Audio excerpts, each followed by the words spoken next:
Welcome back to Big Trouble in Little Podcast. This is episode 319. I'm Andy. I'm Chaz. I'm Dubs. I'm Empire's work. Zach, I'm here. Well, I'm from the Empire. we're doing more Star Trek. We're doing 3 more Star Trek episodes. These are Dubs' choices. He has the theme. Dubs, what's your theme and why did you choose these episodes? I always liked the Mirror Universe episodes because usually that's when they have a little more fun and freedom and creativity when it comes to these episodes. And I actually researched the actors love being the fucking. I don't doubt that it's fun. These are probably the most fun episodes to shoot. Mm-hmm. I mean, some are hit and miss, obviously, but what I chose, by accidentally, one of the episodes as like near the end of the season of the series, essentially. I mean, it shouldn't really matter. It shouldn't really matter that it's toward the end because it's like its own. It's in a whole nother universe. It doesn't deal with the characters from the rest of the show. Sorry, I just got sidetracked, but yeah, I don't. Yeah, that was yeah. Sorry. Yeah. So yeah, with Star Trek Enterprise, which has Scott Bakula, Star Trek Enterprise is the prequel to the OG. By the way, I don't know if anybody 100 years prior or some such. Like mankind has only just taken to the stars. Yeah, the Vulcans are literally teaching the humans how to be fucking good people. How to do space. Yeah. And this one is In a Mirror Darkly, which is a two-parter. I normally like the show pretty well, but I mean, I'm just gonna. I obviously we're talking about Enterprise first. I fucking hated this episode. So it's so funny you say that because it's rated everybody's top episode. Maybe if I was like more into the series, it would be more fun to me. Like some fun stuff happens. I think maybe it's like an unfamiliarity with a lot of the characters because I haven't seen Enterprise for like 10 years and I've never seen all of it. I just caught a bunch of random episodes on Sci-Fi, back then. Yeah, but it's interesting. It's well shot. It's kind of an interesting story, but it has nothing at all to do with the normal show or timeline as other Mirror episodes typically do. Like usually that's the gimmick. It's like there's some characters cross over or something, and that's where all of the drama comes from. But in this one, it's just everyone's shitty, and then they're shitty to each other, and at the end, they're just shitty. So they actually did something genius that I actually had to research to find out. So when they find a Defiant, not the Defiant from Deep Space Nine, by the way. Yeah, that's cool though. I did like that they use the Defiant's like previous namesake. That's a nice touch. So in the original OG Star Trek, the Defiant goes missing. Like they don't know what in the OG series, they don't know what the fuck happens to the ship essentially. Now we know.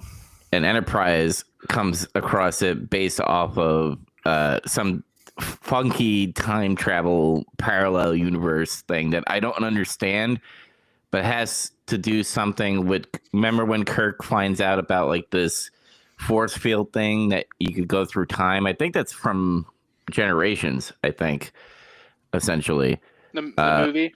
Yeah, the movie. Yeah, it's Generations. Yeah.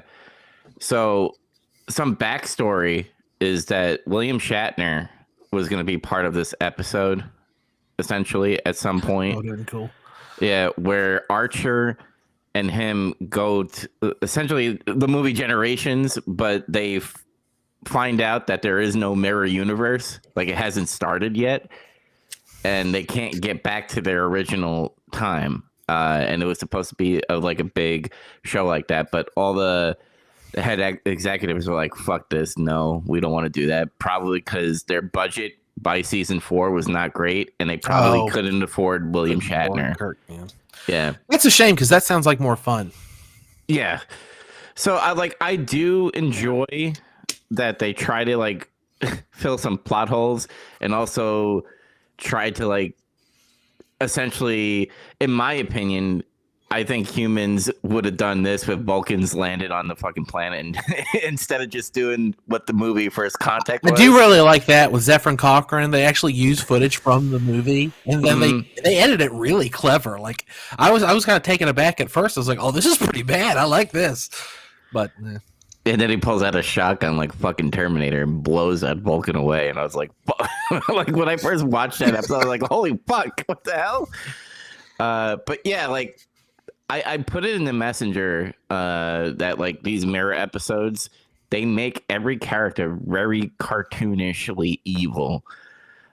Which, you know, Zach brought up like, hey, you know, if every human is good in the original timeline, I'm not saying like perfect. Like there's going to be an extreme mirror of their personality. But even me, who hasn't seen Enterprise in a long time, was not having a good time watching this. I think it's because there's nothing. It's like, it really feels like you're just dropped into this and there's like no explanation for what's going on at all. Yeah, Like, I gotta ask Zach, have you ever watched Enterprise? no. Me neither. Okay. I felt so lost, and because there's no basis or formula that even like any other Star Trek episode typically follows, I just had nothing to like kind of like cling on to understand what was happening. Cling on to, huh? Yeah. Uh, But I mean that's part of the fun of the mirror episodes is to see characters act outside of their normal ways, and when you don't know what those ways are, it doesn't mean anything to you. Exactly. I think this would very go important. over better. Like if we watched the rest of the series, we probably would have got a little more out of this. Yeah. But I still kind of feel like every one of these always has something that happens that causes us to experience this mirror version of like the other crew. Mhm. Like, okay, in OG Star Trek, there was a damn ion storm and it fucked with the beaming, and Right. they switched places. That happens in that one we're going to talk about. And Yeah. something like that probably needed to happen. Or it could have even just been one guy. Like one guy got switched and he has to try to like survive in this crew full of backstabbing That would be really assholes. interesting. Like it's one guy trying to get along the whole time, like in this weird mirror version, but instead it's just a story from that universe, which on paper I admit sounds really cool. If someone pitched this episode to me and I'd never seen it before, I bet that sounds pretty fucking badass. But Yeah.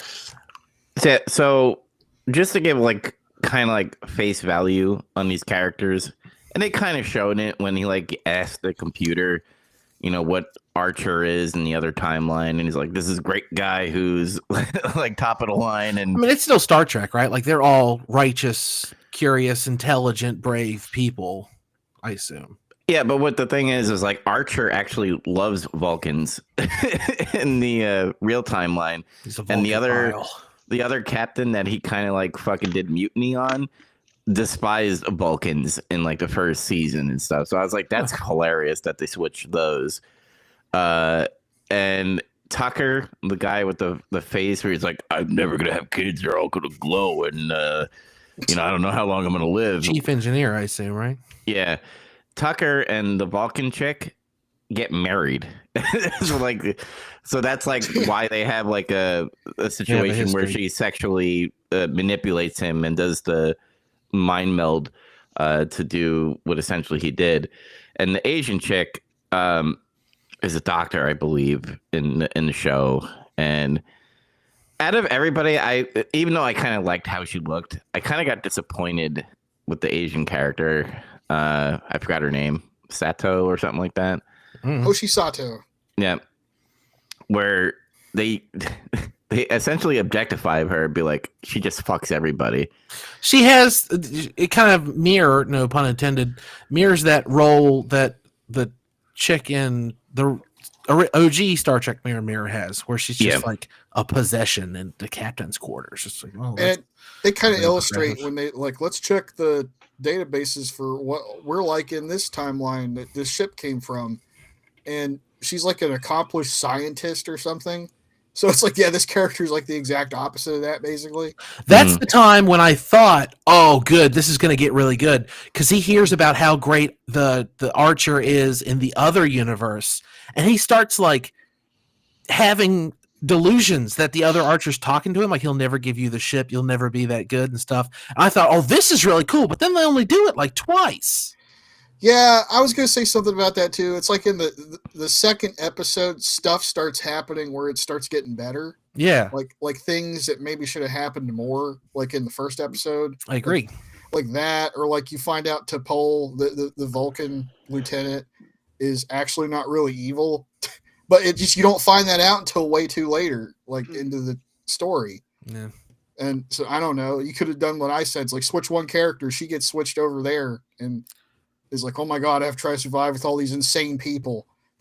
that would have worked out. But yeah, that seemed like it was going to be really cool, and then they kind of went out on it. Like I said, I hated it. I don't really hate it. It's just I was like, I wasn't as entertained by this as I was. Yeah, I like that. I like that the thing that's in the ship is a Gorn. That's a nice touch. That's really cool.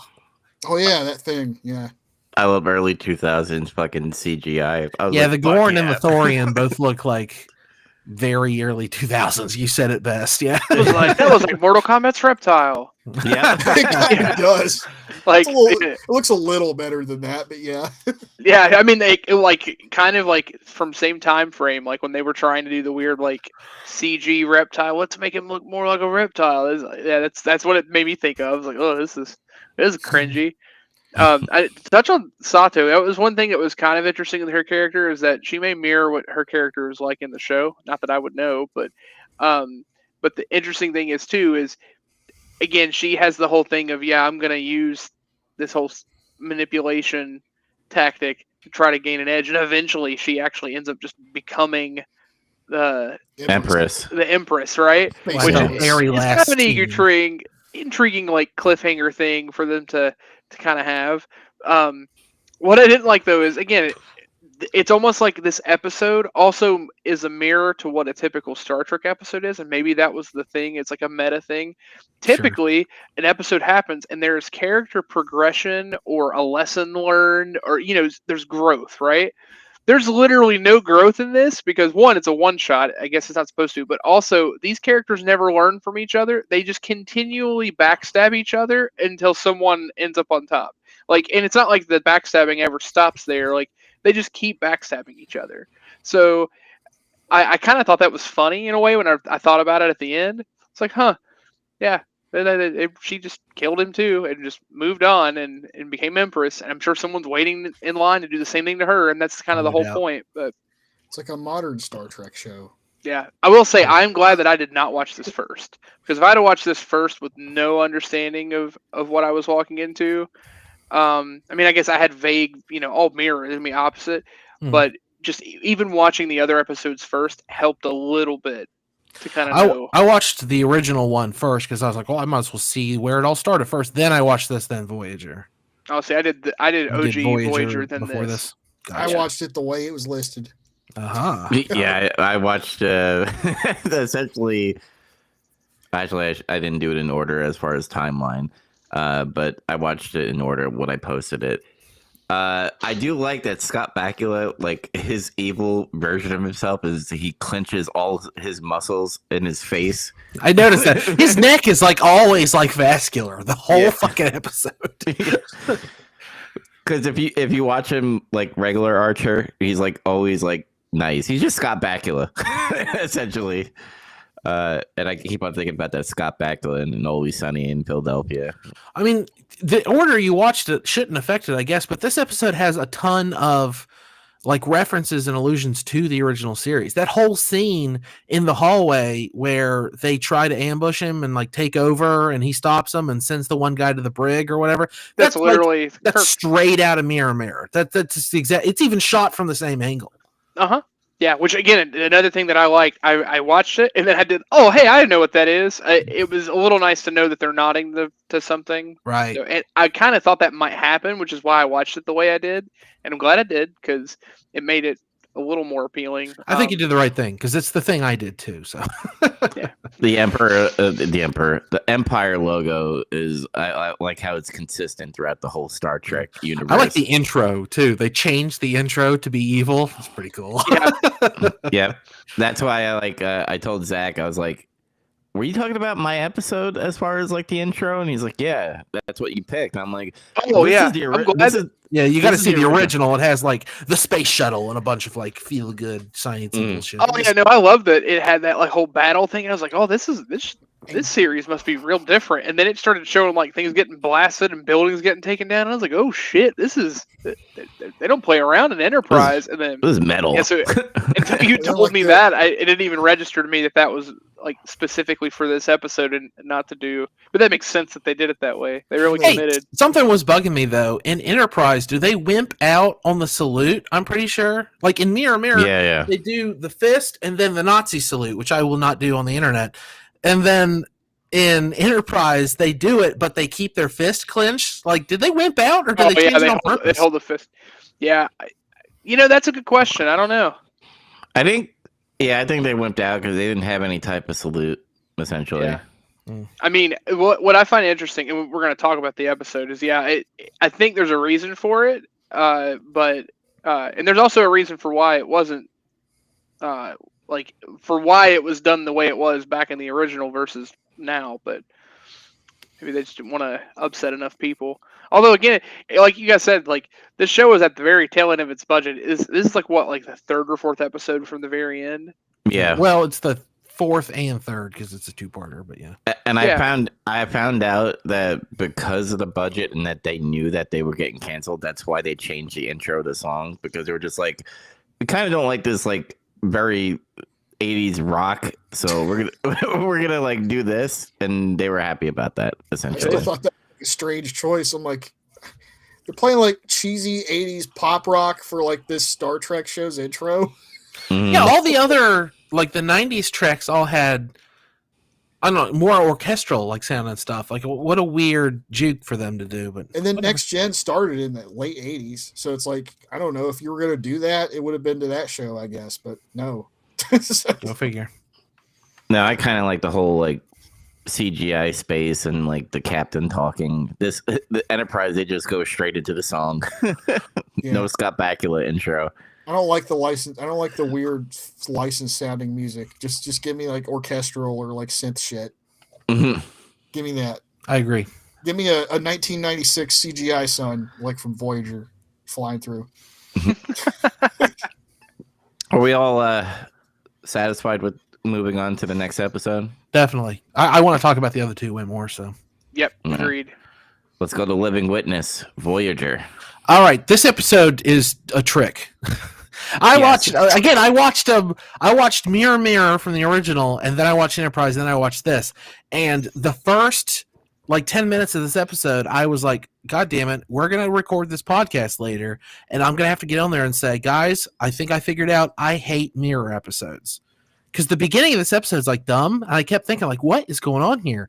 And then you get to the twist, and I was like, oh my god, they really got me on this. Yeah, agreed. I was a little confused at first, and then you hit that like again because I don't know a reference point. Again, I've never watched Voyager, so I have nothing to compare this to. So we're just watching it, and I'm like, why am I just being thrown in the thick of things and it's not being explained? Right, yeah, and then what later is you going get on? you Yeah. get the twist, and it's like, oh, okay. So this isn't even really a mirror episode, right? No, it's a mirror episode within the simulation. The simulation Yeah. created a mirror universe. Like a essentially. fake mirror episode. It's a But trap. there's I've been watching Voyager. I'm in season 2 right now because I wanted to be a little more familiar with the characters. I wish I had done that with Enterprise too, but whatever, here we are. And there were little things that I kept catching, but I still wasn't aware of it. Like they keep mispronouncing Chakotay's name. And I was like, why are they doing that? Is that like a weird evil people don't know how to say Native American names or something? But it's because in 700 years down the road, they're reading the name Chakotay and they don't know how to say it. So they got it wrong. And that's like one of the most obvious clues as to what's going on. I don't know. Just there's it's full of little things that I just completely missed, even though I've been watching the series. And there's like, if you guys haven't been watching the series, if you don't know the characters, there's like a lot of funny moments in it that you wouldn't get. Like Neelix is like at Ops. He's in he's on the bridge like doing like military stuff. He's the cook. He's not even in Starfleet. Like there's no reason to be there. It's like, why is Neelix on the bridge? Why is he in ops? Very funny. Well, that's funny. Yeah, I love the Doctor because he's a hologram. He's the most unique Doctor out of every Star Trek show. I really think. like him. Robert Picardo, I guess, is the actor's name, but yeah, I met him at New York City Comic Con. Cool dude. Oh, good. Yeah. I was like, I loved Voyager because like I was like one of the marks for Voyager back in the day. Right after TNG, because after TNG, I didn't get into Deep Space Nine right away. I got into Deep Space Nine late, but Voyager was like a big thing because I thought it was unique that Voyager, they just fucking threw them into like deep space and they're just exploring. More of an adventure, sure. Yeah. Yeah, this episode tricked the fuck out of me because I also was having the same feelings as you, Andy. I'm like, why is this all cartoonish? And why are we getting cold intros into these people? Yeah. And why does everybody have black leather gloves? Like, is that? Yeah, that's so stupid. Like, I was gonna make the joke, like, so in order to be evil, you just wear black gloves. But then it turns out it's them fucking up the history, and it's like, okay, well, that's funny then. Yeah, It's just more and more adding to like play up what's going on. No, I thought it was a very interesting twist on what they were doing, because again, it also goes back to just what happens in cultures. Like, history's passed down even when you have like the best recollection or records of this or that, like things get lost in that translation, right? And that's just the truth. Yeah. I part of me felt bad about it a little bit because, like, in sci-fi there's always, it's like an analogy for something or a metaphor for something. And like it almost feels like, and I'm not saying this is what it was, I'm sure this isn't what the writers intended, but I kept reading something I didn't want to read, and that is that those one guys are Holocaust deniers, and then it turns out they're right, and it's like, I don't like that. I don't want that message from sci-fi, but it's still right. funny. Oh yeah. What was the fucking aliens' names that like got shit wrong in this episode? I can't remember either alien race's names. Keelan? One of them started with a K, and the other one I have no idea. It was like Keelan or Keegan or something. I got pissed off at both aliens because like the whole time I'm like, oh, maybe that, the aliens that are getting history wrong are just fucking assholes. Kyrians. And then the other one like shoots the dude, the martyr guy, and I'm just like, wow, they're both assholes. Like, they both suck. Yeah. I don't like them. I don't like those things coming out of their head. They bother me. Yeah, like I kept thinking that guy needs to blow his forehead nose or something. I don't want. Nobody likes things coming out of holes on people's heads and shit. There's a word for it, like you're unsettled by like holes. It's called trichtophobia. There you go. That's it. I don't have that, but like, it just bugged me. It does remind me of one of the things I really hate about 90s Trek, and that is that DS9 and now Voyager have this bad habit of being like, oh, this is a new alien race. We'll just put goofy shit on their faces, and they'll all have the same goofy shit. It's the fucking Worf effect, right? Well, yeah, it's like the Klingons did it, and then the Bajorans and the Cardassians, and they were like, okay, well, we'll just do this forever. Like, it's pretty cool a couple times, but you can't just have weird nonsense on the forehead or weird cheeks or weird ears or something. Yeah. I think the Klingons and the Cardassians look different enough. Yeah, no, they like go all the way in. Well, yeah, because the rest of their bodies are a little different. And yeah, but these throwaway races, they just got like one thing on them that makes them not look human. That's lazy. You can do that once in a while, but not like every other episode. And I love how they called the humans aliens and shit. They're like, you aliens. Like, it's such like weird hearing that because we're all just like, some alien came to us and we're like, fucking aliens, what the fuck you doing here? What'd you guys think of like the Doctor, like when the protest and the violence was starting to happen? He's like, I don't care about the fucking truth anymore. I just don't want to have me. Yeah. I honestly thought that was going to be the resolution. I was waiting for it to happen, and then he said it, and I was aware that there was only like a couple episodes left in the episode. And I was like, oh, they're going to cop out and have him delete. Well, I guess that's kind of a cool ending. But then he like talks him out of it, and it pans over to where they are watching this hologram. It's like, that's really clever. That's really cool. Yeah, I literally went, oh, when that happened. I was like, oh. Yeah, I really like that. And it's so funny because the guy was like, in the 700 years they're gonna be looking at this, and then it like pans, And then it happens. Yeah. So I was like, that's cool. That was a nice touch to it because again, What if they got something wrong? yeah. And what if the cycle keeps on continuing essentially? Because even though they said they like reach harmony and like everything's okay, there's gonna be a time probably when things are not okay. Like there actually was a third race and they just like wiped them out or something. Yeah. I also started getting annoyed with where they were having an investigation. And they're like, I don't want to know about the truth. Why does it matter? And I'm just like, are you fucking kidding? I think that's kind of bad writing. It's just like this person's going to be outrageously ignorant and mean. They are the bad guy. People are like that. Fuck the history. And then the guy says it. The Carrion who is like the historian. He's like, history is being abused. I'm like, yeah, you're right. Just fix it. Show everybody the truth. Yeah, he was also like, as a child, I actually liked the Voyager. He's like, even though we were mass murderers. Like, I love the Doctor sass and stuff and all that stuff. Janeway, it's so funny. Janeway makes a really good evil captain. That's what I was saying in the chat. I was like, she did the best job as like the mirror universe evil captain. I agree. Like even like you would think like Cisco would be really good as evil, and I've seen that, and no, Janeway wins. She's the best one. She even pulled off that goofy black leather glove shit. She did it. She just took the fucking rifle and just shot them in the back of the head. I was like, fuck. It's like a Mass Effect character. Yeah, essentially. Kind of, yeah. Going full renegade. Any more comments about this episode? I really liked it, but a lot of there's a lot of things I really liked, but it's just because I've been watching Voyager lately. I really like they all have that big fight, and then evil Janeway like shoots the TV and tells them to settle down or whatever, and it cuts back to them having a conversation, and the Doctor's like, none of them acted like that. Well, except maybe Tom Paris, which is funny because like they don't really like each other, and Tom Paris is a traitor and like an asshole all the time. Mm-hmm. Oh, that's pretty funny. Yeah, But I kind of figured there was something to that effect when he said that. But I mean, Tom Paris is actually a really interesting character, but he had previously betrayed the Federation, and at the beginning of the series, he's in prison, and Janeway comes to get him because she needs him for something. Gotcha. Okay. But yeah, it's like little things that play back to the series, little things that I probably would have appreciated the Enterprise episode more had I had that kind of experience.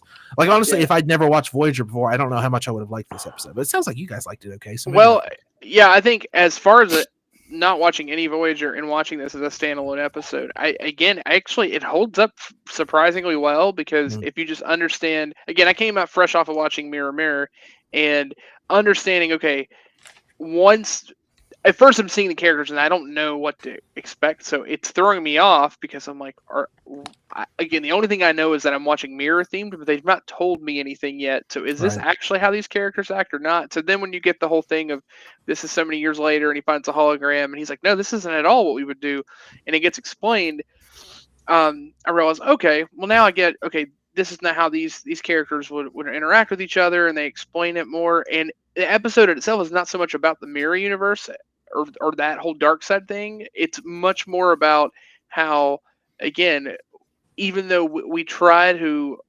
restore and hold history up as best as we can, things get distorted and recollections get changed, and also you don't realize the impact of what your actions are going to have on the future, because you don't get to be there, and sometimes even if you did the right things, it could end up looking the wrong way, and it's why it's also important to try to preserve our history. Unfortunately, there's like some topics that are relevant to the things that are currently going on in our current climate that are just interesting, like just denying things that happened, or just pretending everything's some weird conspiracy and blowing it off, and it's like not ignoring those things. It's important to know what that history is so you don't repeat certain things.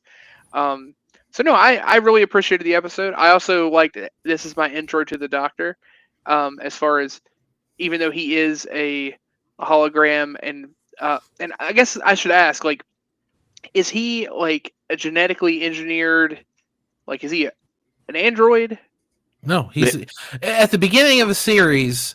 the Doctor, like in the very first episode, you don't even meet the Doctor or the crew of the infirmary. Something happens and they all get killed.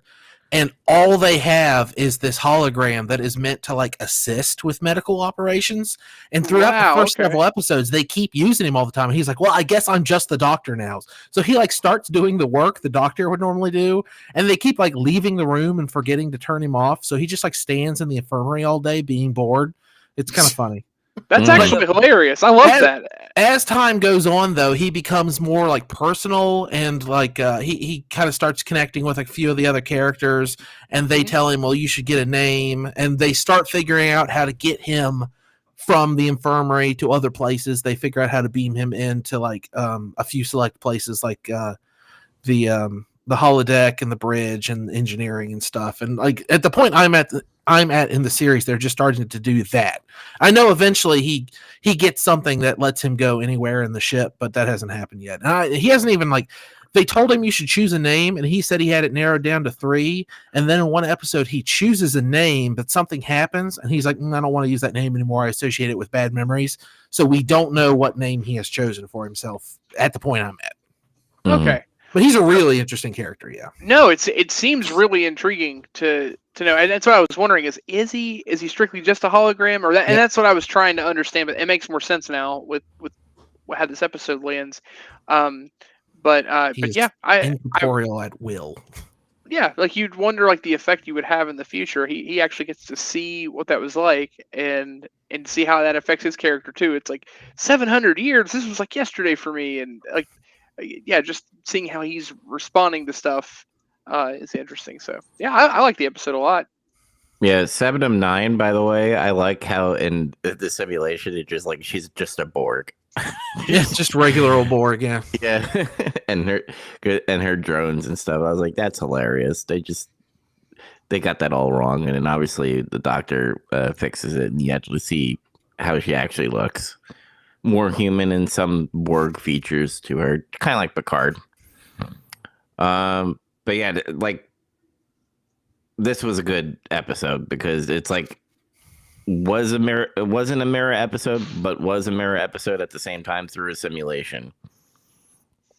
So it had the soul of a mirror episode. Simulation mirror. Yep. But let's go to where it originated. Mirror. Canceled. He's doing it. Oh, there it is. You put it in there. All right. We're off the internet. We got Nazi salutes and he's bearded waving. Nimoy. He's saying hi. Also, I wanted to come on this, man. God. Yeah. Spock with a fucking goatee is fucking badass. I just want to say that. It's pretty cool. I wanted to like do something like that, like come on this episode with a goatee, and I was like, well, I can't do that. I thought about wearing black gloves, but you can't see my hands 99% of the time anyway. So. Don't you have a wig? You got like a wig there, don't you? Somewhere. What would I do with a wig? Wear it? Yeah, it's the mirror universe. Mirror universe. I've got a full head of hair. Yeah. Actually no, I was gonna say this is the only episode where the mirror episode we actually saw the actual characters before the mirror stuff happened, but essentially we also get to see the other characters from the mirror universe in their universe. Yeah, I like that. Like this is like one of the most famous episodes of the original series, right? It's got to be. I think so. Yeah. Mm-hmm. Yeah, a lot of people talk about this, and there's a lot of fucking graphic novels or comics that build off of literally this. There's episode. also just a lot of references. It'll be like put a goatee on someone and they're evil. Like I've seen that in a lot of TV shows and in animated shows. And Zulu has a fucking scar and he's trying to fucking sexually assault Ahura, and the whole time I just kept on saying, "Don't worry, he's gay." That's true. This is the mirror universe. He's extremely heterosexual here. Yeah.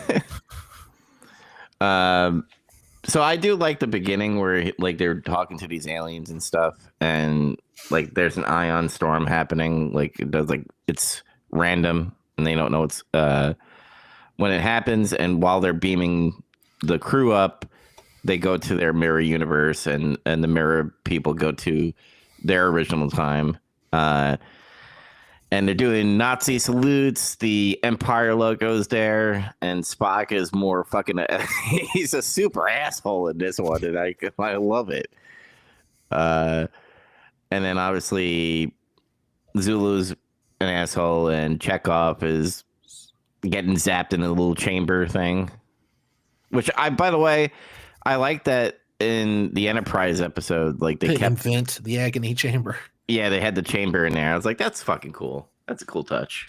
Yeah, they kept like referring back to things like that. There was always like some type of, in the mirror universe, regardless, it was always some type of reference back to, oh, you got to be punished for this. So there was always some type of like ridiculous, over the top, excruciating pain response for someone fucking up. So I don't know. Just, like there should be. I think my favorite thing about the evil Earth Empire mirror universe is all of their uniforms come with daggers. It's like the super far off future, and they all have phasers and stuff, but no, daggers, uniform. You got to stab somebody, like when you. I know, it's cool. I like it.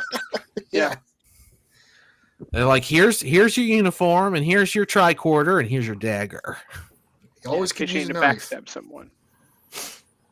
So, the plot is simple in this one. They're trying to get back to their time, and they're trying to figure it out. Like, I love how they all have to blend in, and Kirk tells Uhura to, like, find out what his orders are, and it's literally to annihilate that alien that they were talking to in the beginning of the episode. It's weird he puts it off for so long. Like, what does he think happens after he leaves? Well, he tried to set up a situation where maybe they don't get annihilated at the end of the episode. That's true. He did kind of try to put it in place. He tried to do his duty as he knew best. Yeah. Now it's interesting. The thing I thought was most interesting about this episode is, we watched the majority of it as it progresses. They're trying to figure out what to do while they're in the mirror universe. It's evil, but then you could get a quick glance once they finally transition back over and make the swap, and it's like evil Kirk is like losing his mind and is like, get your hands off me, and he's like throwing a fit and it's ridiculous. And later they have that dialogue, and he's like, how did you know that they weren't you? And it's like, oh well, yeah, it would probably be easier for you to adapt to their behavior, but it was a lot harder for them to adapt their behavior to ours, to be more civilized. For an uncivilized man, it's harder to be civilized. Right, it's true. It's true. So he comes over and he's basically just a Neanderthal. This is bad. Yeah, I don't know. I enjoyed that they used that kind of touch. I did find one thing that's weird, and maybe it's just a contrivance and it's whatever, but if they really are going for the whole true thing of a mirror, the other group is like the place they're going where they would have to kill them to take the crystals. Like, their position doesn't change at all. Like, shouldn't they be more aggressive if they're very pacifist on the other side? They're like, oh, we can't give these up. We would protect them with our lives. But like, they're not like fighting over it. They're just there. So like, shouldn't they be really aggressive then in the mirror universe? I think they're even more pacifist here. Yeah, I think when it comes to like these mirror episodes, it's just Starfleet that's like different. I think everything else is kind of just like the DS9 ones kind of make that clear. Like there's some weird stuff that happens that kind of shows that too. Well, no, that's not even true actually, because I just thought of something else. I don't know what the rules are. The mirror rules don't make any fucking sense. Okay, I think they just forgot. It's a mirror, but it's not. But it's like, I don't think too hard about it. They got halfway through the screenplay, and they're like, well, what about them? They're like, it doesn't really fucking matter. Just let's keep going. That's kind of the thing about this episode and about a lot of the great episodes of the original series, at least the ones I've seen. Like, there's a lot of like, yeah, but why not this? But they're written so like fun. Like, you're just having fun watching it. You're just kind of along for a ride, and it's pretty cool. Like, it's not up its own ass. Like, I would argue TNG can get sometimes. It's just like a nice fun space adventure. Whoa. Yeah,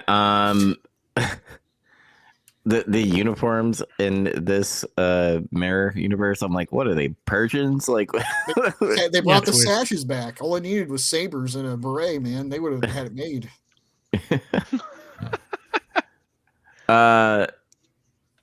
And McCoy just be, having that doctor mentality and not letting like mirror evil Spock die. And was like Kirk trying to change Spock a little bit at the end, where he's like giving him a little hope and stuff. Yeah. And I guess Vulcans were slaves in this one as well, too, right? Essentially. I don't know. They don't explicitly say it that I recall. I think he just appealed to Spock because he was still in this mirror universe. He recognized that he was still like supremely logical and shit in all of his dealings, because he was probably the most civilized and courteous out of all the other crazy, insane assholes in this mirror universe because he's Spock. So like, he kind of appealed to his logic and was like, listen, if you do all this and you got like a device, there's a secret wall computer that can enable you to have the power to like take over the captainship of the ship. And he was like, oh, okay, maybe I'll consider this now. Dude, Chekhov's evil face like haunts me. I thought Evil Sulu was pretty awesome too. Yeah, like, Evil honestly. Sulu was the one that stood out to me. He's pretty menacing. He didn't even like make like an extremely evil face. He just kind of stood there with like a little knife and he just had like this grin. And I'm like, geez. Just give a man a scar and tell him to be an asshole. Yeah. There it is.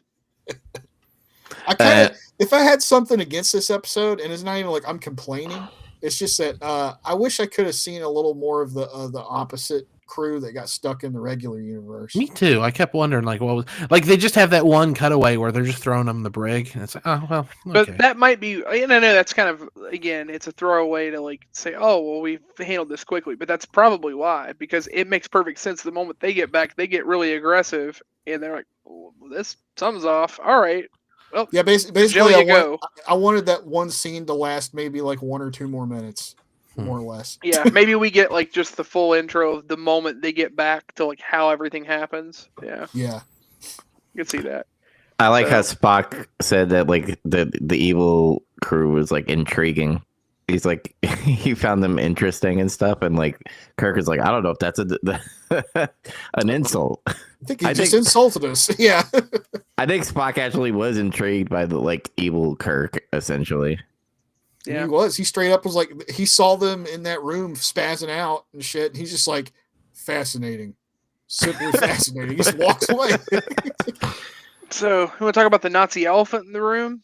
No. So of course, like the most famous thing about this, because this is one of those things that I know about the original series, even though I've not watched it, is the whole infamy of, they're Nazi saluting, right?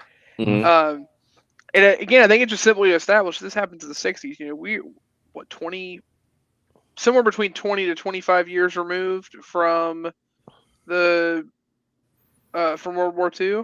So this is still relatively fresh to enough people. Like you got a newer generation. Maybe they were children when those things happened and they hear stories, but that's really about where you're at. They're adults now. But this,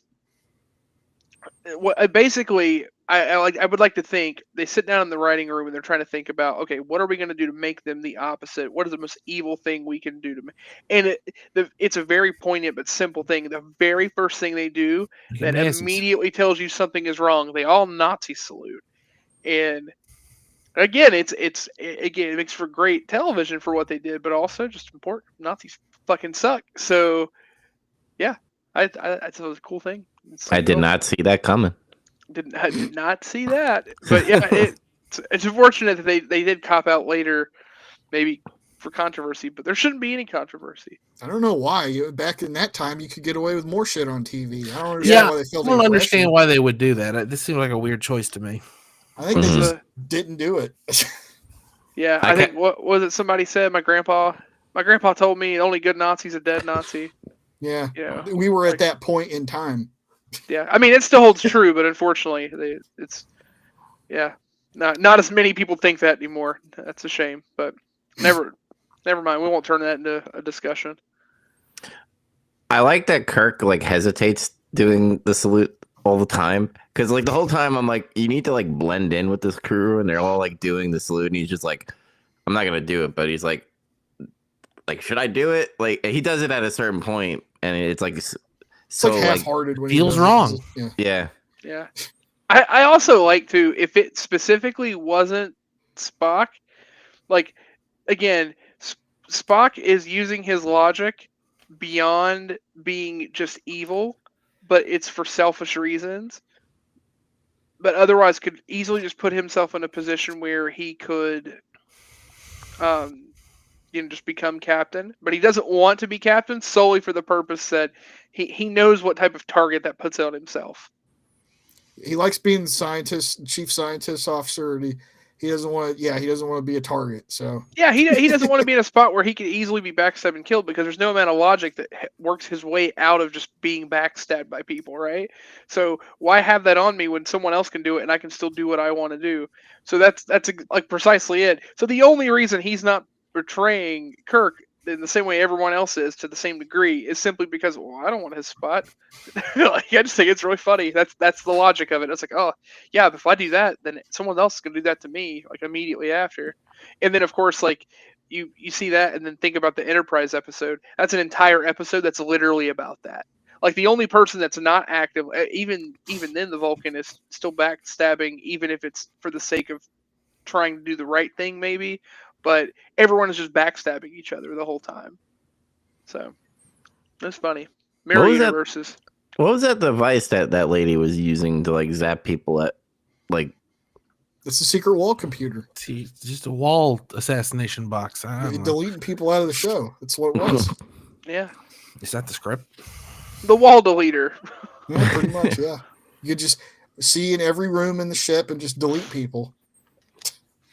I like how Kirk, when he gets back to his normal, world and stuff, like she comes onto the bridge and he's like, "Huh, I get to bang the good one," essentially.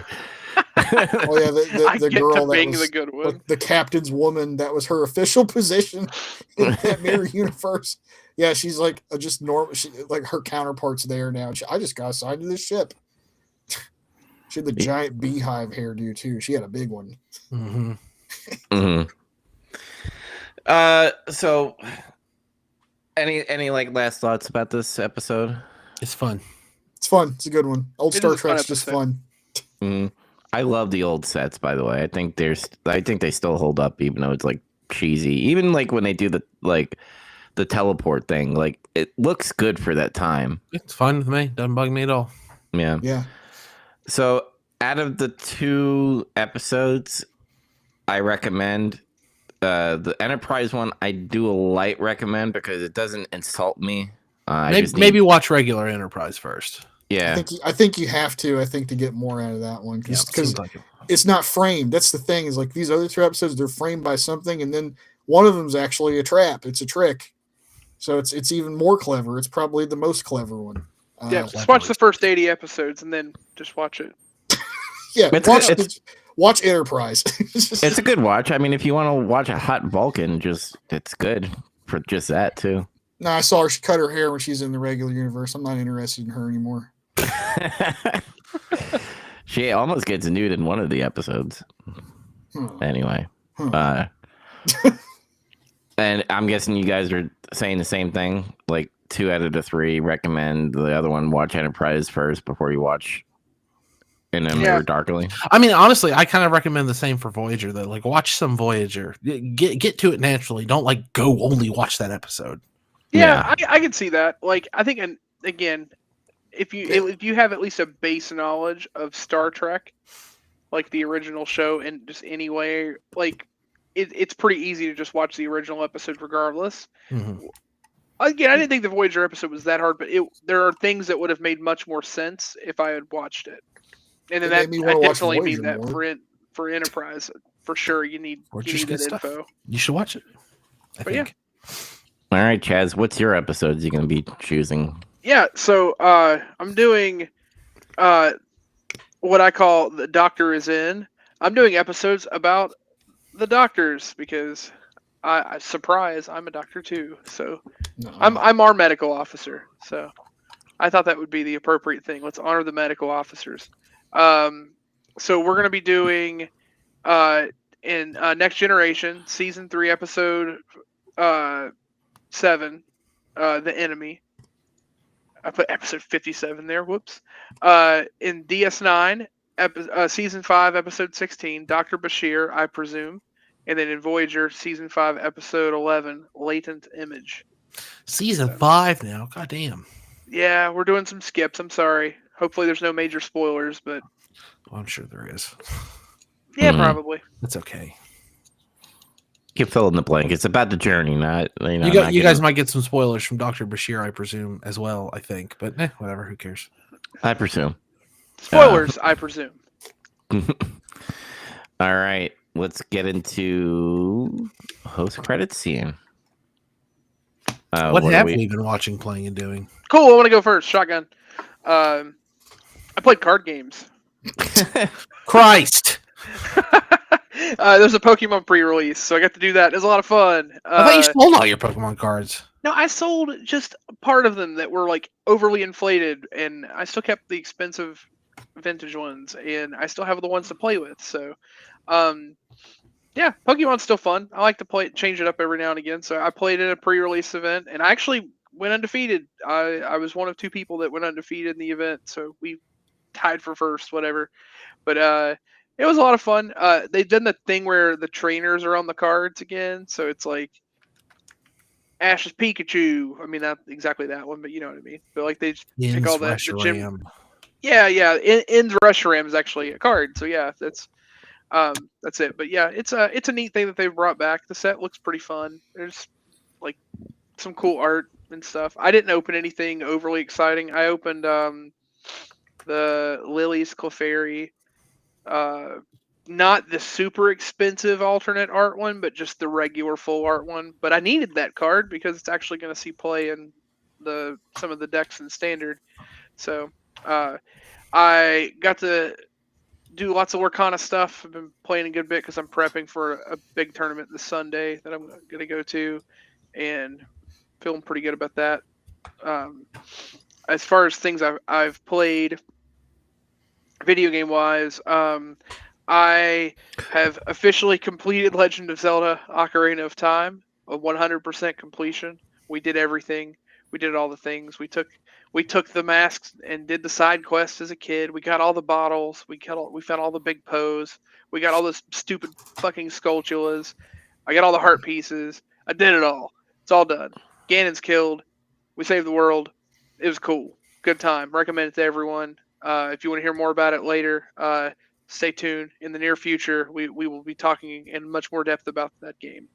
And I had so much fun playing Legend of Zelda Ocarina of Time. I just jumped right to the next thing and started Majora's Mask. And I'm not very far. I just literally did enough to get the Deku Mask. So basically I'm an hour in, give or take, maybe 2 hours. Yeah. Those games are lots of fun. I've enjoyed them. Even with the clunk on the Switch, like they're still worth it. And man, just being able to play it handheld, I don't know, something special about being able to play Zelda while you poop. I watched Daredevil Born Again. I think it was episode 4. It feels like a bit of a slow burn with what's going on with that show. I feel like they're just slowly building up, and then like I don't know how many episodes this season's going to be. But man, I feel like shit is gonna hit the fan really soon. But gotta wait until it gets there. But we're still in that brooding bubble before the volcano explodes.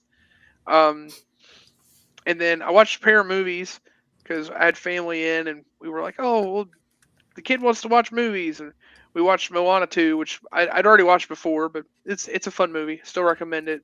I think people gave it a bunch of flack, but it's still a good movie. I don't know. I don't know why people are like, hey, it's not made by the same person that made all the music. It's like, oh, whatever. Like, the movie's still good. And then we watched Princess and the Frog, which, for those that don't know, my daughter is actually named after a character in this movie. She's Frog. That's her name. She's the Frog, yeah. But yeah, my wife and I got to learn the hard way why 6-year-olds can ruin everything. They can be like the best joy in life, but they can also just ruin everything. It's like at the pivotal end of the movie where something really important happens and it's really sad, and they're doing the Disney thing where they're trying to get you all teared up, and my daughter is just losing her shit and just dancing around the room and asking a million questions and just interrupting every big part of it. For just, well, you've seen it before, right? Oh, sure, but like it's still you're still watching it. Like if you're still invested or doing something, anytime you're doing anything in your life, and the 6-year-old is just like, "Oh, are you focused on something? Let's ask a million questions and also step on top of every body part that will hurt. I will literally go in order. I'll step on your toe and then on your knee, and then I'll just smash right into your testicles. Daddy, do we have to watch this? Do I have to go to bed right now? Can I have ice cream? Like it's like really? I do like that movie though. The movie always makes me want beignets. Yeah, I think it always just reminds me of what Louis C.K. said about how having children. No, I mean he said that too, but he said about how like you can look and have a child and be like, I love everything about you more, and I didn't know I could love something so much and feel something so strongly about any one thing, but simultaneously regret every decision that led to your existence. Well, I mean, it's not that extreme, but like, there's a dichotomy there. So it's like, God, I love you, but fuck, why? Why do I love you? So, anyway, we had a good time watching the movies. I wasn't frustrated at all. But yeah, that's all I did. Anything else? I worked a lot. So yeah. Dubs, you go next. Okay. My browser's fucked up. Great. I'll just talk until I'm done, and then I'll come back and again. So all I see is fucking nothing. It's great. Because I was looking for the movie that I watched because the past couple of nights I just Dancing. No. Striptease. I couldn't sleep because of the current situation at my job, and I watched a slew of movies that I already watched. So I watched. Mike? What? Sorry, I'm just doing the thing Andy was doing. I wanted to be involved. Oh, okay. Silent Hill. I watched Silent Hill. I watched Jurassic Park. I also watched Elysium with fucking Matt Damon. After Elysium, I watched Good Will Hunting because I guess I was on a Matt Damon fix at that time. Those movies are related. Yeah. And then I'll explain the movie that I watched. I don't know the title of it. It's about a brother and sister who's running away from the cops, and the brother's like, I have this safe house that we can go to that's like magical in a way where you go into this room in the house and you go back in time a couple of weeks, essentially. So you time travel. Weird. And there's this fucking like corporation thing called the Vice that like communicates them through a tape recorder that's inside of a safe. So the safe like appears in the house, and like they have to like communicate through there. And it was fucking weird. It actually had I predicted the ending because usually those time travel movies are so predictable with the tropes and stuff. So I was highly disappointed on that. But like the concept of, the corporation of the Vice and the safe and stuff, I thought was interesting. Is the movie called Things Will Be Different? Yes. There you go. You're welcome. Things will be different this time. I just Googled time traveling safe house. No, look. Fair enough. Top result. Yeah. And no gaming, really. I have to get on Zelda because Chaz fucking beat it already, and Andy's not too far behind. No, I'm on my way to Zora's Domain. I'm way in the beginning. Oh yeah, okay. He's very behind. He's got a lot. Behind, like again, like we just recorded Blood Omen. Yeah, I'm gonna move on. Can somebody pick their next one so I can get and beat it now? That's Andy. He's the next one. No mercy. Yeah. I also watched the Silent Hill movie with the Heather, or it was. It's not. It's after the first one. It's the sequel. Yeah, either second or third one. I forget it. They didn't make 3, did they? I thought they just made 2. I thought there was 3. They're working on a third one. It's not out yet. No. Well, I watched the sequel to Silent Hill, and I was like, I like the first one better. Revelation? Silent Hill Revelation? Yeah, it's not good. Yeah. They try to get into the first one was more of like a mixture of Silent Hill 2 and like they kind of like elaborate about the cult in that one. And the second one, they just go full on cult, and it was like too much of it, in my opinion. But other than that, I watched the F1 sprint in China, and Hamilton won the sprint. Did the race happen, like the actual race? Yeah. It happened the next night. I didn't watch it, so. Well, Zach and I are going to talk about it, so tough. Yeah. All right. Well, that's all I've done. I was actually pretty excited that Hamilton won for Ferrari, but and also Antonelli was like in the top 8 because he said like the top 8 get points for their season, right? In the sprint, first place gets 8, second place gets 7, etc., down to 8th place, which gets 1 point. Oh, Mario Kart points! I love it. Yeah. It's not quite right, actually, but. All right, Zach, you go. I'll come back because I can't see shit, so I'll be right back. All right. Watch some movies and stuff. I watched Night Moves with Gene Hackman because I'm doing more Gene Hackman movies. It was good, yeah. There's the middle part of the movie started throwing me off a lot about like what was going on and like tonally and stuff. Yeah, that movie you really can't see where they're going. It's like I don't know what the third act of this movie is going to be. Yeah, and then it turns out that was on purpose. Yeah. It's just everything gets really weird in the middle of it, but that's by design. Good movie. I guess some people call that a neo-noir or some shit. Criterion did. I don't know. They put it in the neo-noir collection. That's how I watched it. I guess he is like a detective guy, and he's trying to figure some shit out. I guess whatever. But he was Gene Hackman himself was really good in it. And I don't really recognize anybody else in that movie. Like I've never seen them in anything else besides this. The ending was great though. It was a great end to that movie. You didn't see that coming. Not exactly. I also watched Raw Deal because there was a couple of movies on Amazon Prime in like my watch list that was like, these are going away in like 12 days. And I guess I better watch these. And that was one of them. It was Raw Deal's If you want to like go watch Arnold movies, probably skip that one. Because it's like on the surface, like when you start watching it, you think this one's going to be a decent Arnold movie. I'm talking like before people figured out he could act comedically decent, pretty good. Stuff like that. It was still in the middle of the formula where he has funny one-liners when he kills a guy. The Raw Deal, the script is just boring as hell in it, and like the performances are like kind of dry. I don't know how else to describe it other than it's like they stuck Arnold in like a 2-bit crime movie. Like that's just like boring. It's like he's doing shit to fuck with these criminals, and there's a purpose behind it. It's not just cause, but like it's just so damn dry. And it's like, how could you have a movie like that with him in it? But they figured it out.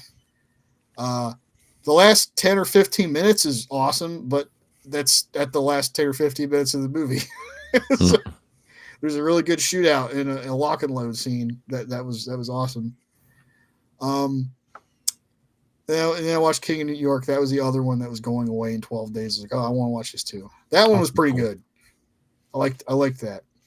Christopher Walken was great, and there's like it's got a stacked cast. Actually, it's just like it's before all those other guys are famous. It's like right on the cusp of that, really. Like, Lawrence Fishburne's in it when he's still Larry Fishburne, and Wesley Snipes is in it, and a couple other people. But like, yeah, good stuff. There's a woman in it who's like one of Christopher Walken's like I call them hench women because these chicks are just around him the entire time. They're like his fucking bodyguards basically, which is cool, by the way. I kept thinking, is that Kim Basinger? Because she looks just like Kim Basinger, but it's not. And it threw me the fuck off the entire movie. Seriously, could have been like the mirror universe of her or something. I don't know. But that one was good. Yeah, I recommend it, especially if you're like a Walken fan. I guess we'll talk about the Shanghai GP when Andy talks about his stuff, I guess.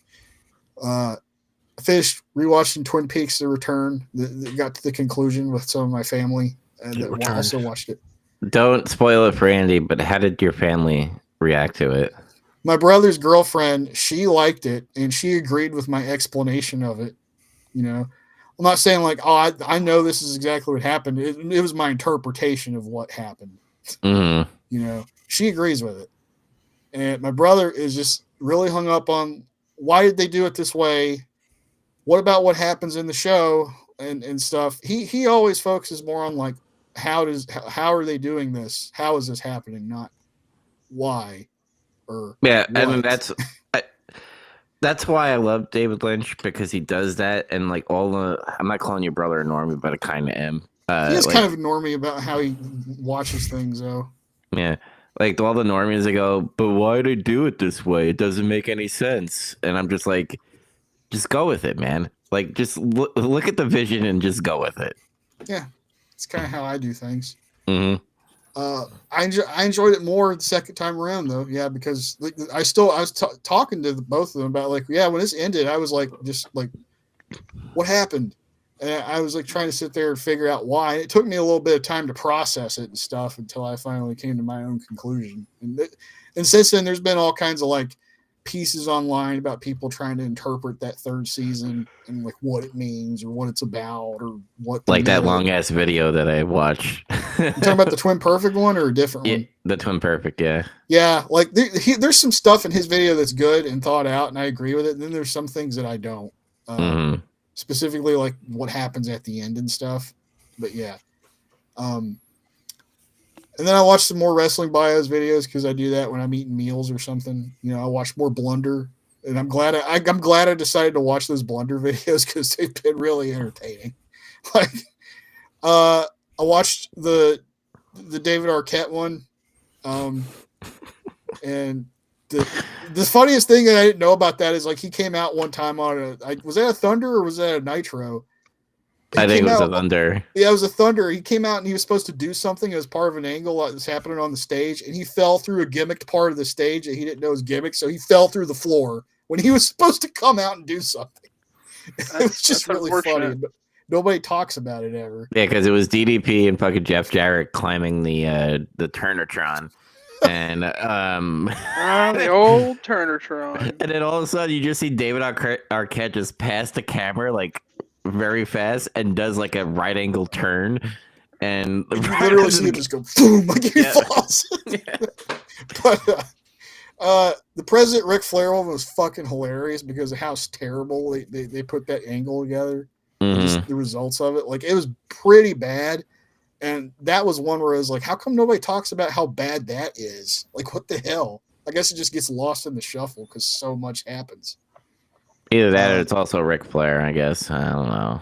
Yeah, Ric Flair did bad stuff. Everybody does bad stuff at some point. Nobody's immune to that. Nobody had a 100% perfect run in wrestling. Mr. Perfect did. No, I'm kidding. No, he didn't either. Remember when he was the West Texas Rednecks?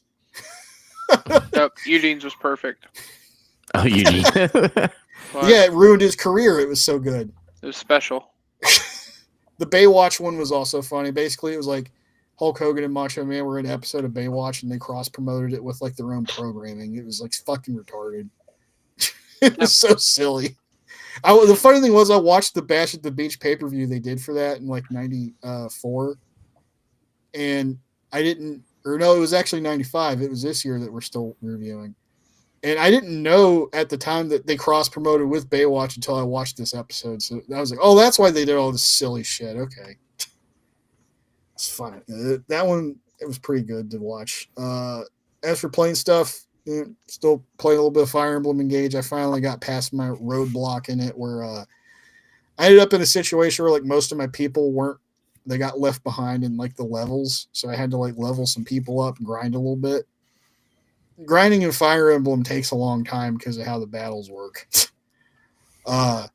So I spent like days getting my people caught up. And then when I went to actually continue the game, I was like, oh, I'm 2 levels higher than what's required for this map. Great. Steamrolled them. Nice. Played more Balatro. I'm still pretty much stick to my 2 games a day thing, unless I got to do something. Since I got back home, I'm not playing it as much, just because I don't know. I got my regular computer set up and shit here, and everything in my media room is like right in my immediate vicinity, so I don't really have to like go different parts of the house as much to do different things. Yeah, still playing WWE 2K25, and I'm basically playing the GM mode a lot right now. I'm trying to figure out if I like it or not. Mm-hmm. I think I'm leaning towards, I do like it. And there's only one thing about it that kind of bugs me, and it's that you can't decide who's going to win a match, but there's an item that you can get that lets you do that. But you don't get that item all the time. It's like something you have to get in the store if it shows up, and you got to pay money for it. So you want a GM mode that essentially like real wrestling, that you pick the winner before they go out, essentially? Yeah, like I expected that's what it would be, but it's not. It's kind of like I guess the best way to describe it, it's almost like a kayfabe GM mode. Yeah, it's like how you that set really up the comes matches, but like they're unpredictable on what happens. I can remember doing that on one of the games. I don't know if it was like SmackDown versus Raw or whatever GM mode. Probably and, 06. And yeah, like probably the original one, and it was the same thing. And it was like you set all the stuff up, and you spend all this money and do all the managing to get the rosters you want and how you want them customized and all this. But then when you go to actually do the matches, you either had the choice to simulate, and then it would just decide, or play them. And it's like, wait, shouldn't I just be able to pick who wins? It's like it still isn't getting the point of these are predetermined, which is hilarious. It's kayfabe GM mode. It's just it really is. It's like, oh, you just manage it, but it leaves it up to we don't want to make it so that you would pick who wins. Because that's the other thing too, is like I was treating it too much like a real simulator, because it expects you to like do a bunch of crazy stipulation matches and shit all the time to get your ratings up. But it's like, I know in real life, if you book shows like that, you drive your show to the ground and you get people hurt and all this other shit. So I was purposefully trying not to do that. So you got to play like it's in kayfabe, brother. Gotcha. But it's pretty cool though. And like actually the caveat about play the matches where you want the result you want is kind of neat in a way, because it kind of makes you, it's like, oh yeah, you are playing this game that's actually about the matches. So it's like, okay, I'll play the game. I have fun doing that sometimes too. Like just end up in a random parking lot brawl and I just kill 2 other guys like really fast. That's fun. It breaks up the monotony of navigating screens a little bit. But that's everything I've been doing. Well, I'm all that's left. Like I mentioned earlier, I'm still watching Voyager. I'm in season 2. It's pretty good. I'm liking it. I don't like it as much as DS9 yet, but I'm liking it a lot. I guess there's still a lot of stuff to have happen. Like the Borg and 7 of 9 haven't even turned up, so there's still a lot of that show left. I'm also playing more Ocarina of Time. I already mentioned that too. I'm on my way to Zoro's domain, but like, after every dungeon, you kind of got to run around and do a bunch of like extra shit. Now that I got the bombs, I'm busting into fairy fountains and getting some heart pieces and stuff like that. I'm not going to 100% it, but there's like a lot of them that I just remember. I was like, I better run and go do that real quick just in case. So I'm getting a lot of that stuff. I watched one movie. I watched a French movie, Beauty and the Beast, the Jean Cocteau version from the 40s. I doubt it, but has anyone ever seen it before? No. Nope. I didn't even know that was the thing. Until you see it, you don't even really realize just how much the Disney version rips it off, which it's kind of fine. The stuff they rip off is all like, fair play or anything. It's based on a book, but I really like that movie. This is the second time I've seen it, and it starts with one of my favorite things in any movie. Is like, it looks like they're about to shoot a movie. Like someone has one of those clapboards things that says Beauty and the Beast or whatever, Jean Cocteau. And it clicks, and then someone stops it, and it goes to a black screen with words written on it. And it says, like just as children can believe blah, blah, blah, a bunch of fairy tale stuff, like maybe try to suspend your cynical worldview for a little bit and try to like see this movie through the eyes of a child. And I'll speak the magic words, once upon a time. And then the movie starts. And it's the kind of thing, like I've tried ever since I saw that. I always think about it. It's like, well, sometimes you just just enjoy a movie. Like, you don't like nitpick a bunch of like, oh, that's not very realistic. It's like, it's magic bullshit. It's just a fun fairy tale. But also, the movie's just real good, and it's acted real good, and it's I don't know. I've always really liked it. I wouldn't say it's for everyone, but I've always really liked it. And then besides that, I watched the Chinese Grand Prix, and I had a good time watching it. I watched the sprint and some practice and qualifying and sprint qualifying in the race. But Dubs, did you watch the whole sprint, or just when you said you started watching the sprint? You just watched like the last half? I mean, it was like 7 laps in when I started watching it. But I started laps. Yeah, I started hearing like Lando fucking like get angry on the radio. Yeah, Lando's the kind of guy, like, if things are going his way, great, and as soon as they aren't, you hear about it. But that's the thing. Lando has entered this pantheon of people that the commentators care more about than everyone else. Like, anytime something happens to Lewis, you're going to hear about it. Well, and also that's just because it's Sky Sports and or F1 TV, and they care about the British drivers more than everyone else. Like, that's just the way it is. But also, like, you know, if something happens to the Max, you'll hear about it because he's the world champion or whatever. But yeah, like, if something's going on with Lando, you're going to hear about it over other things. I complained before they were showing Lando go into the pits instead of showing Yuki qualify 6th or something. Like, he qualified 6th, and instead of showing that, which is a big deal, they were just showing Lando drive into the pits after he qualified. It's like, oh wow, fun. Good job, race directors. Yeah, they suck. They're doing a little better at times, I guess. But the race was cool. The after race results were all a bloodbath as far as disqualifications go. But yeah, I had fun watching the race. Once again, a lot of the stuff that I care about. I mean, Fernando wrecked. That sucks. Yuki's strategist screwed him again. That sucks. I was happy for Oscar, though. I like Oscar a lot. Yeah, he won. Yeah. He won by a fairly wide margin. Pretty good amount. But Lando's like brakes gave up the last few laps of the race, so he kind of like half coasted to second place. George Russell almost caught him. Like, if it happened a lap or two earlier than that, he probably would have passed him. Well, once again, George just drives a very good race and podium. Solid. Yeah. He doesn't have to fight. He doesn't have to defend. He just goes out there and is George Russell. It works perfectly. Yeah. And then, like, Ferrari got DQ'd because of car weight. Well, one of them was the car weight. One of them was the skid plate. Oh, the skid plate. And then, like, the same thing happened to Gasly, right? His car was too underweight. Heavy. Yeah. Or underweight? Yep. Oh, okay. Well, that's the tragic thing is right at the beginning of the race, the two Ferraris bumped, and Chuck's wing, Leclerc's wing got damaged, and they were like, "Oh no, they're gonna have to replace that wing." But then he was like driving awesome, so the Ferrari was like, "I don't know, just stay out with a broken wing, I guess." Go with it, yeah. And then in hindsight, if the wing hadn't been broken, they probably would have had to wait to qualify. So, man, yeah. In order to come in for another wing, they would have lost a few places because replacing a wing takes a bit. It takes maybe about what? Catch 22. 15 to 20 seconds, yeah, usually. So,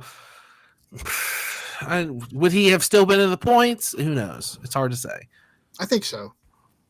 But yeah, and then Lewis was disqualified because the skid plate was less than 9 millimeters thick, and it has to be I don't know, FIA rules. I don't know. Google it. Why isn't this not inspected before the race? Well, that's the thing. Is it isn't it like everything is inspected like while it's in Parc Fermé or whatever, and then after the race there has been wear and tear on the car, and they have to do a bunch of stuff to make sure it's like. Okay. After the race, they weighed every car, including Leclerc and Pierre's car, but then they have to drain it of fuel and they weigh it again. That's why we only found out they disqualified later, because when they weigh it with the fuel in it, it was fine. But as soon as they took the fuel out of it, nope, no good. Where did Antonelli place? He was in the points. Yeah, he was 6th, I think. I think so. Yeah, like he kind of was able to get a little bit of a boost because of the DQs. Yeah. Is that good for a rookie being in that area? That's amazing. Yeah, a rookie getting points is fantastic. He's doing really well. Him and Behrman's doing pretty good. Behrman got points. Haas got double points, but it's just because of the DQs. So. He was fucking funny on the radio. He was passing people, just being like, "Ciao." and they kept highlighting it after they caught it the first time. It's like he did it like 2 more times in the race. But yeah, I had a lot of fun watching it. Sadly, there's no race this coming weekend, but the weekend after that is Suzuka in Japan, and that's one of my favorites. That's like top 5 for me, so I'm looking forward to that. Track, and there's word going around. Yuki allegedly got switched into the Red Bull seat. I guess it's official. Like by the time you hear this, you'll know from the future. But it was like being reported by a bunch of like a Dutch newspaper has confirmed that Yuki Tsunoda is in for Liam Lawson, and it was like, yeah, whatever. And like a bunch of like the regular F1 rumor mills were reporting it. But right before we went live, ESPN reported it, and they're usually pretty reputable, so I think it's legit now. Yeah, so he's going to be with Max now.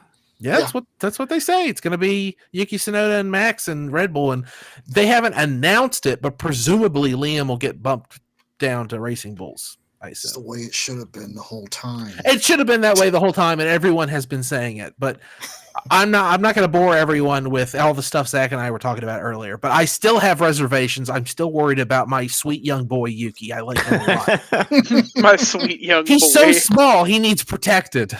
He's just a little guy, but he's just so a little guy. Max will protect him. Maybe. I don't know, man. They're friends, right? I thought they were. Yeah, they come off as friends. Whenever they do all the dumb promotional bullshit, it's usually the two of them doing stuff. All right, but other than that, anything else? No, that was it. Like I said, Zelda and Voyager have been most of my time, and then of course I always sink my teeth into every GP I can.